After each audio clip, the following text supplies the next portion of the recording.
नियतीच्या घड्याळाचीच आज वेळ चुकली आहे आणि नेहमी वेळेवर पोहोचणाऱ्या अजितदादांची जाण्याची वेळ मात्र चुकली आहे. एक विमान अपघात घडला आणि महाराष्ट्राचं लाडकं नेतृत्व अजित पवार यांच्यावर आज काळानं घाला घातलाय. बारामतीत अजित पवारांच्या विमानाचं लँडिंग करताना अपघात झालाय आणि या भीषण अपघातात अजितदादा पवारांचा दुर्दैवी मृत्यू झालाय. अजित पवारांसारखं लाडकं नेतृत्व असं अकाली गेल्यानं महाराष्ट्राची कधीही न भरून निघणारी हानी झाली आहे. बारामतीमध्ये जिल्हा परिषदेच्या प्रचारासाठी अजित पवार पोहोचत होते. आज 4 ठिकाणी त्यांचं सभांचं नियोजन करण्यात आलं होतं.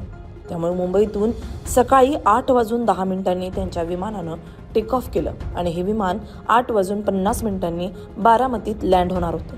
परंतु हेच विमान 8:46 कोसळलं.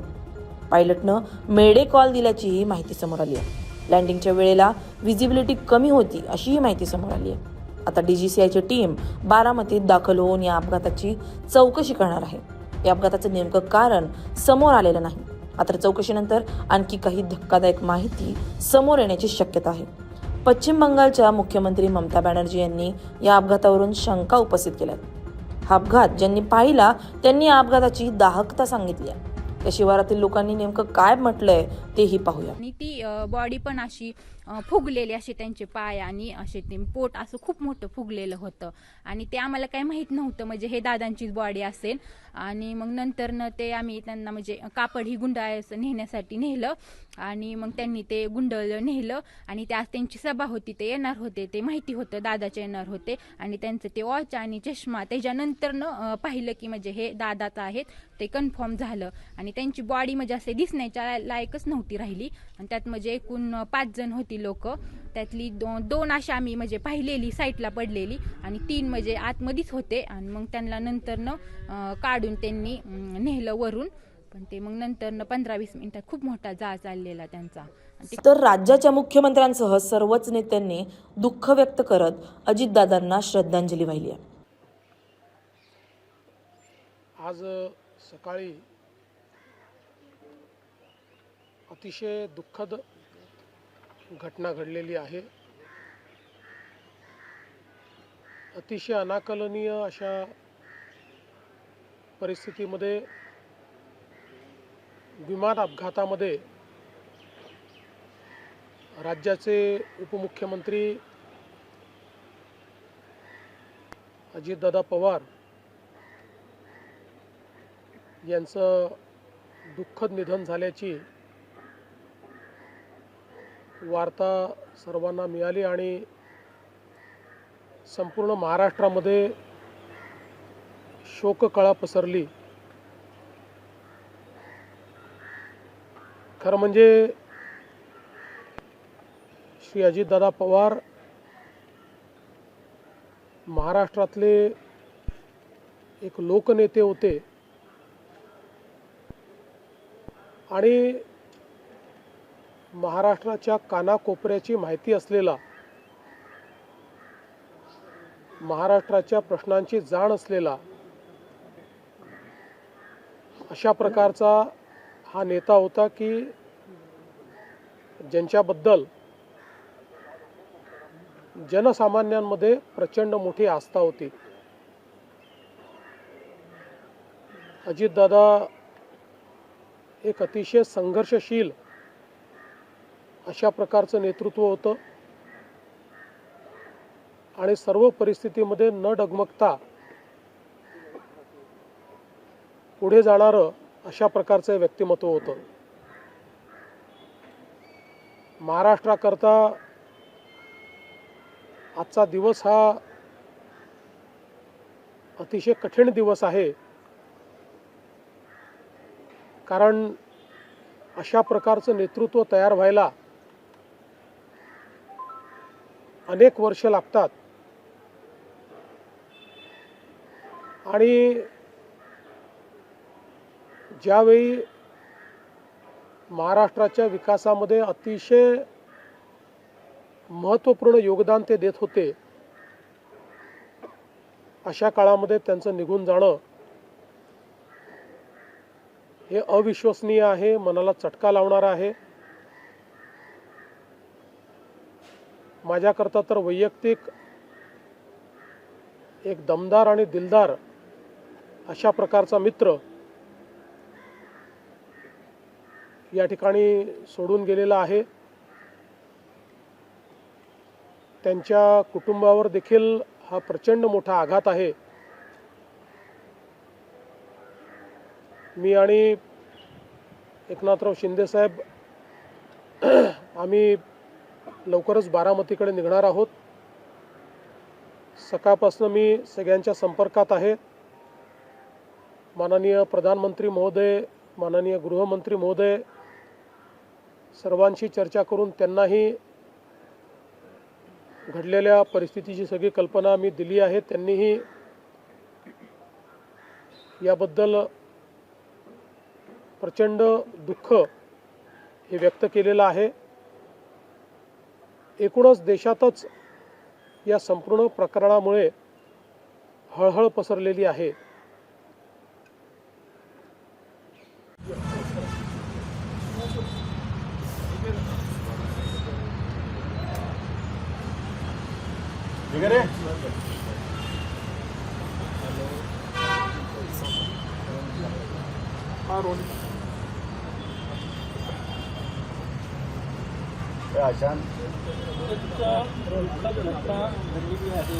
महाराष्ट्राचे उपमुख्यमंत्री अजित पवार यांचं निधन झालेलं आहे. अपघाती काय सांगाल? दादा गेले तर काय म्हणलं अजूनही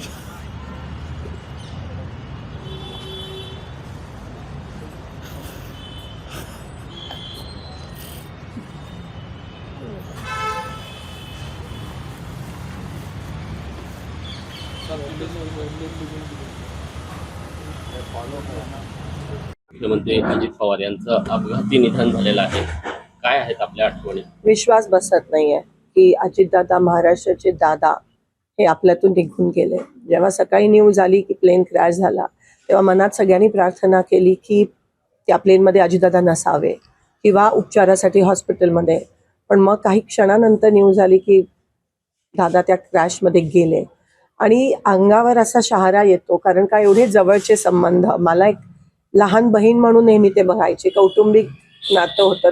2 महिन्यापूर्वीच मी माझी बहीण त्यांना आमंत्रण द्यायला गेलेलो माझ्या भाचीच्या लग्नासाठी आणि नेहमी काय ग प्रणिती असं म्हणायचे. मी जेव्हा फोन करायची ढिकले म्हणून त्यांचे PA असायचे. दादांशी बोलायचे, डायरेक्ट दादा बोलायचे. माझ्या मतदारसंघासाठी दादांनी खास निधी पण दिलेली. अजून त्याची कामं आपल्याला होताना दिसत आहेत. मी MLA होती, आमदार होती तेव्हा पण दादा बोलून त्यांना अभिमान वाटला जेव्हा मी पहिल्यांदा निवडून आली आणि नेहमी मला गाईड करायचे की हे असं ते असं. दादांची काम करण्याची पद्धत तुम्हाला सगळ्यांना माहिती आहे. अशी काम करण्याची पद्धत कोणाचीच नाही आहे आजपर्यंत महाराष्ट्रात.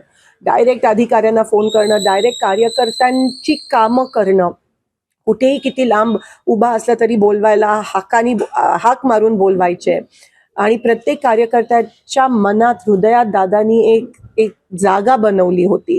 आज कोणत्याही पक्षाचा असला तरी आज त्याच्या डोळ्यात अश्रू आलेत की दादा महाराष्ट्राचा अजित दादा नाही आहे. 2-3 महिन्यापासून दादा दिलखुलास बिनधास्त म्हणजे जगत होते.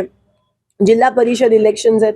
दादा एक वेळेसाठी खूप पर्टिक्युलर होते. जर 9ला मीटिंग असायची तर 9ला 10 मिनिटं असताना ते तिथे उपस्थित असायचे आणि सारखं एकदम हेक्टिक लाईफस्टाईल.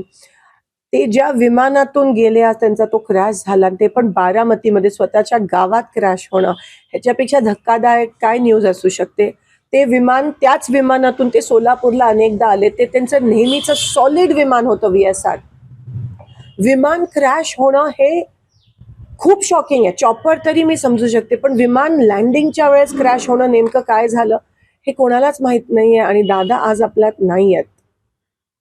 महाराष्ट्राच्या राजकीय आणि सामाजिक जीवनातला आजचा काळा दिवस आहे.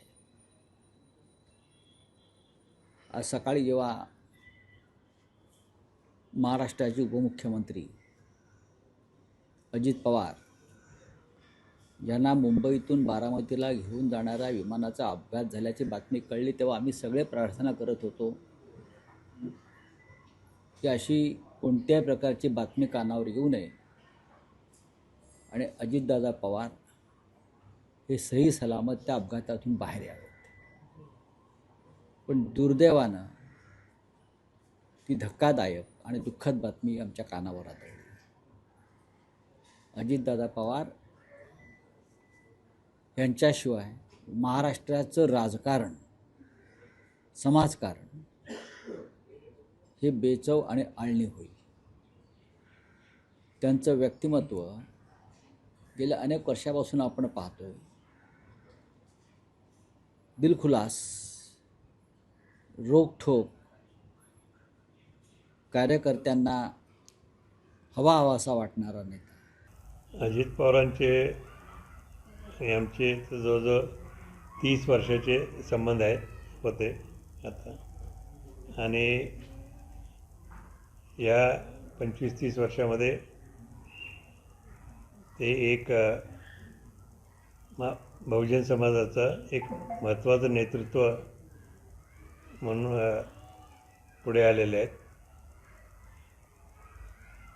आणि गेले काही वर्षात जरी त्यांचं आणि त्यांच्या चुलत्यांचं म्हणजे शरदराव पवारांचे काही मतभेद असतील तरी ते वैचारिक मतभेद होते आणि खऱ्या अर्थाने ते सगळे एकच आहेत आणि सगळ्यांसाठी एक झटणारा एक हा महत्त्वाचा महाराष्ट्राचा नेता होता. अर्थव्यवस्था त्यांनी चांगली त्याचा अभ्यास केलेला होता. अनेक वर्ष अर्थमंत्री होते, उपमुख्यमंत्री होते, अनेक वर्ष अनुभवी होते. आणि शरद पवारांनी पूर्वीपासून त्यांना असं चांगलं ट्रेनिंग दिलं आहे की त्यांच्यानंतर त्या बहुजन समाजाचं नेतृत्व त्यांनी करावं. त्याप्रमाणे तयार झालं ते. पण तो आज काळाला आड गेलेला आहे व्यक्ती. अजित पवारांचा तडफदार बाणा आणि कामाचा झपाटा महाराष्ट्राच्या सदैव आठवणीत राहील. पवार कुटुंबावर आज मोठा दुःखाचा डोंगर कोसळलाय. महाराष्ट्राच्या राजकारणाची ही कधीही न भरून निघणारी हानी आहे. अजित पवारांच्या जाण्यानं देशभरात शोक व्यक्त केला जातोय. आपल्या लाडक्या दादांना निरोप देण्यासाठी बारामतीत कार्यकर्ते गर्दी करू लागले. दादांच्या अशा जाण्यानं संपूर्ण महाराष्ट्राचा हुंदका दाटून आलाय. प्रत्येकाच्या डोळ्यात आज अश्रू तरळलेत. Bureau report LS Marathi.